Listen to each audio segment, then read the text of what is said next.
نحمده ونصلي ونسلم على سيدنا مولانا محمد رسول النبي الأمين المكين الحنين الكريم الرؤوف الرحيم. أما بعد فأعوذ بالله من الشيطان الرجيم. بسم الله الرحمن الرحيم. يا أيها الذين آمنوا اتقوا الله وكونوا مع الصادقين. صدق اللہ مولانا العظیم. سامعین ذکر اللہ تعالیٰ کا لاکھ لاکھ شکر ہے کہ جس نے ہمیں اپنی بندگی اور آقا کریم صلی اللہ علیہ وسلم کی غلامی نصیب فرمائی. پھر آقا کریم صلی اللہ علیہ وسلم کے صدقے سے ہمیں ایمان جیسی نعمت میسر ہوئی. اللہ کا لاکھ لاکھ شکر ہے کہ اس نے ہمیں ایک بار پھر توفیق دی کہ آج جمعۃ المبارک کے مبارک دن ہم اللہ کے حضور سر مسجد ہونے کے لیے جمع ہوئے ہیں. اللہ تعالیٰ سے دعا گو ہوں کہ اللہ تعالیٰ ہماری اس حاضری کو آخرت میں توشہ بنا. سامعین ذکر پچھلے جمعہ جو ہم نے تسلسل شروع کیا تھا وہ ہم نے حضرت آدم اسم رضی اللہ تعالیٰ عنہ کے وہ فرمودات ہم نے 3 ڈسکس کیے تھے جو انہوں نے اپنے شیخ حضرت شیخ شقیق بلخی رحمۃ اللہ علیہ کے سامنے بیان کیے تھے. آپ 30 سال ان کی صحبت میں رہے اور ایک دن ان کے شیخ نے پوچھا کہ اسم اے حاتم اسم آپ نے زندگی کا کہ طویل عرصہ ہماری صحبت میں گزارا ہے تو یہ بتائیں کہ آپ نے ہماری صحبت میں 30 سالوں میں کیا کچھ سیکھا ہے. تو آپ نے فرمایا تھا کہ حضور میں نے آپ کی صحبت سے 8 چیزیں سیکھی ہیں زندگی میں. تو جو پہلی 3 تھی وہ یہ تھی کہ اعمال صالح. انہوں نے فرمایا تھا کہ ہر انسان اس زندگی میں کسی نہ کسی چیز سے محبت کرتا ہے لیکن وہ ساری محبتیں اولاد مال جو کچھ بھی محبتیں قبر تک جاتی ہیں قبر کے آگے نہیں جاتی. تو میں نے سوچا کہ اس ایسی چیز سے محبت کی جائے جو قبر میں بھی کام آئے تو میں نے اعمال صالح شروع کر دی. یہ پہلا انہوں نے بات بتائی تھی اس پر ہم نے ڈسکس کیا. پھر دوسری بات انہوں نے یہ فرمائی تھی کہ اوائز نفس اور فرماتے ہیں کہ اس دنیا میں ہر انسان اپنے نفس کی پیروی کر رہا ہے. پھر تیسری بات جو انہوں نے بتائی تھی وہ تھی کہ وہ مال و دولت جمع کرنا کہ ہر انسان اس زندگی میں اس دنیا میں مال و دولت کے پیچھے لگا ہوا ہے. Every single person in this world is like to have more money. If somebody got 1,000, he's asking about the next 1,000. If he's got 1,000,000, he's trying to get another 1,000,000. Everybody after money. اور جو چوتھی چیز تھی وہ عزت طلب کرنا. تو آج ہم اس پر ڈسکس کریں گے. وہ انہوں نے بتایا کہ عزت طلب کرنا. آپ فرماتے ہیں کہ میں نے دیکھا کہ لوگ اس دنیا میں عزت طلب کرتے ہیں.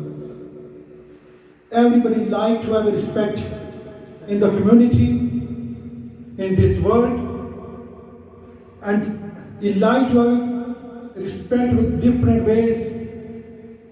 If he thinks if he got more money, he's a rich person, he's going to have a respect, he's going to have more respect. He's got more big family, he's got few sons, he's going to have more respect. He's got big family, he's belong to some respectable family, he's going to have more respect. So every single person in this world is of respect. لیکن یہ آدم اسف فرماتے ہیں I asked Allah, Almighty Allah, every single person in this world he wants to respect. The way of respect he's after, he may be after money, he become more rich, to get more respect, more Allah, more khandan, maybe so many things in this world, maybe a beautiful car, a beautiful house. And he asks Allah, he goes and requests to Allah, Allah, what is the respectable thing near to you? Which is in your bargain, which is most respectable thing? تو اللہ نے فرمایا, اللہ نے جواب دیا. اللہ فرماتے ہیں اعوذ باللہ من الشیطان الرجیم بسم اللہ الرحمن الرحیم ان اکرمکم عند اللہ اتقاکم.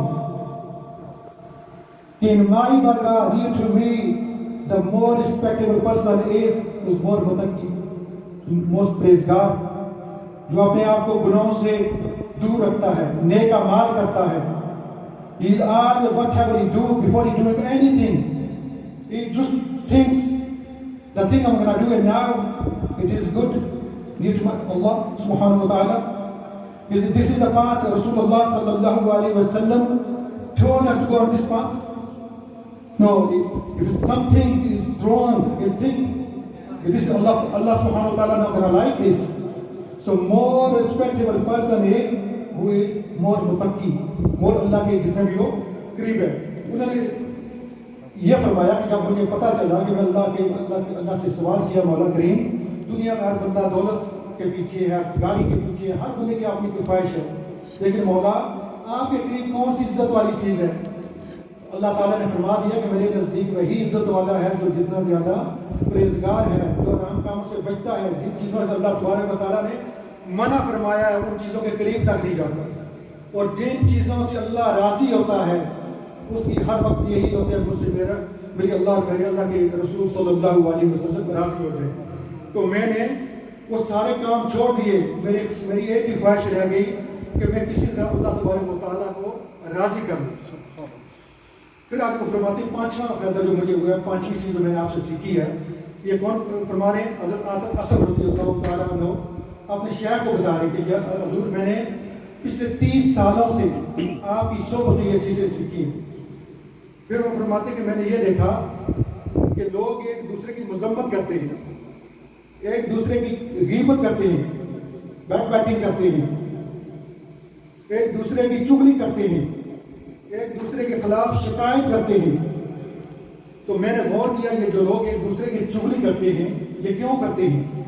ایک دوسرے کے عیبوں کی ٹوک میں لگے رہتے ہیں کہ اس کے ساتھ کیا ہو رہا ہے، اس میں کون سی کمزوری ہے، جس کے بارے میں منع فرمایا گیا فلا تجسسوا، کہ ایک دوسرے کی جو گناہ ہے یا ان کے بارے میں سوچنا یا اس کوشش میں رہنا، اس کے بارے میں مجھے پتہ ہے، اس سے سخت منع فرمایا گیا.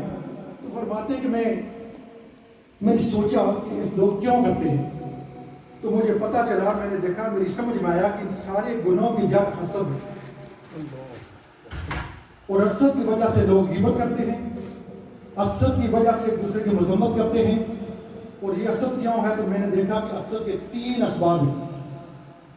کہ میں نے سوچا، میں نے غور کیا کہ جتنے بھی لوگ ایک دوسرے کی غیبت کرتے ہیں، ایک دوسرے بارے میں ہر وقت جہاں پر ایک دو آدمی بیٹھ گئے ان کے کام ہی یہی ہے. اگر کسی کو اللہ تعالیٰ نے گالی دے دی ہے تو کہاں پر اللہ نے ڈیوٹی لگا دی کہ ہم یہی سوچ رکھیں گے کہ بھائی رنگ بیٹھا ہوگا. خدا کے بندے اللہ نے اس کے نیک ضائع سے پیسہ دیا ہوگا، وہ دینے والی ذات جو جسے چاہے دے سکتی ہے. وہ کہتے ہیں اس کے 3 ریزن ہیں. ایک تو یہ حسد مال کی کثرت میں بڑھ جائے، اس کے پاس زیادہ مال آ گیا، اور مال کی مسابقت میں حسد ہوتا ہے کہ اس کے پاس زیادہ آ گیا میرے پاس کم ہے. اور دوسرا یہ عزت کی مسابقت میں، ایک بندے کی کمیونٹی میں یا لوگوں میں یا بہن بھائیوں رشتہ داروں میں عزت زیادہ ہے تو وہ بھی ہمارے حسد کا ذریعہ بن جاتا ہے کہ اس کو اللہ تعالیٰ نے عزت کیوں دی ہے. اور تیسری بات فرماتے ہیں کہ یا علم کی مسابقت میں حسد ہوتا ہے. علم والے علماء سے حسد کرتے ہیں، وہ یہی سمجھتے ہیں کہ یہ مجھ سے بڑا عالم کیسے ہو سکتا ہے، اس کو اللہ نے علم کیسے زیادہ دے دیا، وہ اس کی حسد کرتے ہیں. اس لیے وہ سمجھتے ہیں کہ میں ہی سب سے بڑا عالم ہوں، ان سے بڑا کوئی اور عالم نہیں ہے. وہ دعوے دار ہیں وہ سب سے بڑے عالم ہیں. سو وہ علم کی کثرت و مسابقت میں وہ حسد کرتے ہیں.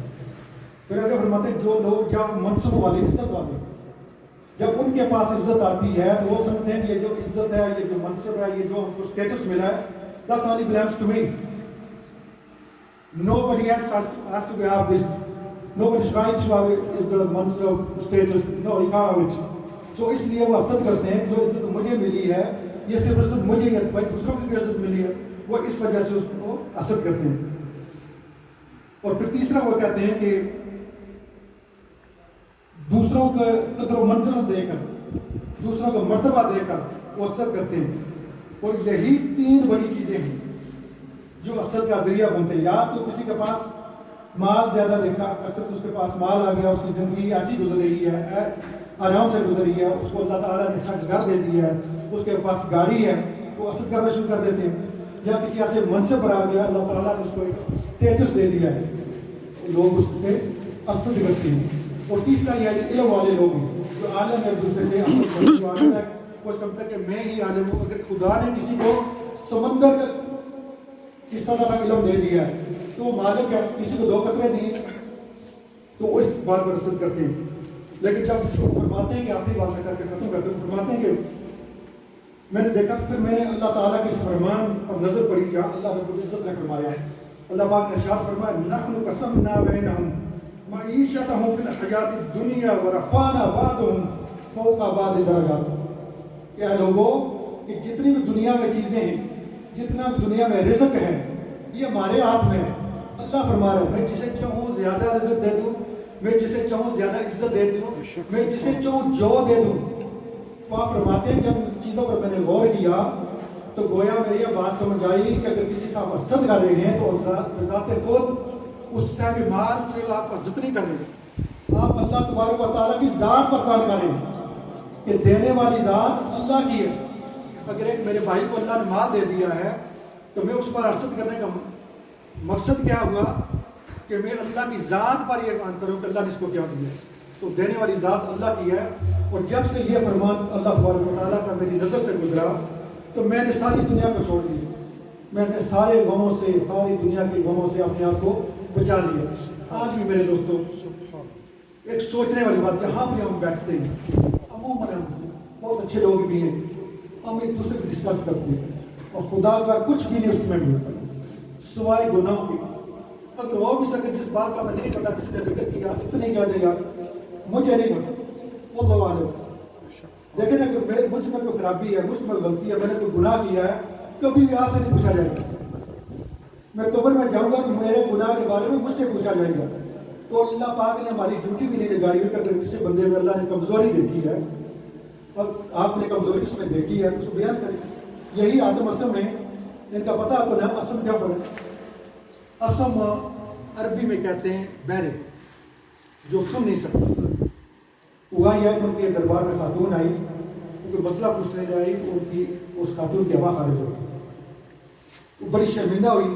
تو جب حضرت آدم اسم کے قریب پہنچی تو وہ خاتون نے جب مسئلہ پوچھا تو آگے سے کہنے لگے کہ واٹ ہے یو سے یہ پروٹیکٹ کیا میں اونچا سنتا ہوں.